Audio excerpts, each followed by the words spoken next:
যে খাবে সে আবার আসবে। অনেক সময় অনেক ছেলেরা এসে বলে শ্বশুর বাড়িতে আসছি, বউ কোথায়, ফাইজলামি করে।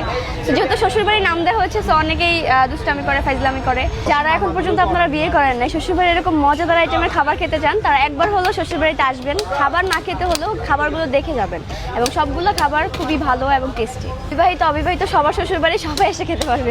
বিয়ে করলেও শ্বশুর বাড়িতে খেতে পারবেন, না করলেও শ্বশুর বাড়িতে খেতে পারবেন। এই জায়গাটার নাম হচ্ছে জামাই বাজার। তো ওইখান থেকে আসলে মাথায় আসলো যে জামাই বাজারে শ্বশুর বাড়িটা না থাকলে কেমন দেখায়, তো এই জন্য শ্বশুর বাড়ি। শুরুর টাইমে 2টা হাঁস দিয়ে স্টার্ট করেছিলাম, এবং সেল ছিল 200-300 টাকার মতো, এর বেশি ছিল না। আর এখন আলহামদুলিল্লাহ পার ডে আলহামদুলিল্লাহ 30টা-40টা মতো হাঁস। আমাদের এখানে পাবেন আপনি দেশি হাঁসের লাল ভুনা, হাঁসের কালা ভুনা, হাঁসের চুই ঝাল, মানে হাঁসেরই 3টা আইটেম। হাঁসের লাল ভুনা সব জায়গায় খাবেন সচরাচর, বাট কালা ভুনার যে টেস্টটা সেটা টোটালি ডিফারেন্ট। এটা আমাদের একটা মশলা, যেটা আমরা নিজেরা মেক করে এটা রান্না করি। এবং হাঁসের 3টা আইটেম পাবেন। তারপর হচ্ছে গরু মাংসের লাল ভুনা, গরু মাংসের কালা ভুনা, গরু মাংসের চুই ঝাল। এই গরু মাংসের 3টা আইটেম পাচ্ছেন। তারপর এখানে পাবেন আপনারা কলিজা ভুনা, এবং এখানে আছে ভাজা বট, ভুনা বট, যেটা কিনা মোটা বটটা, সেটা পাবেন। সো এই ধরনের আইটেমগুলো আমাদের এখানে পেয়ে যাবেন।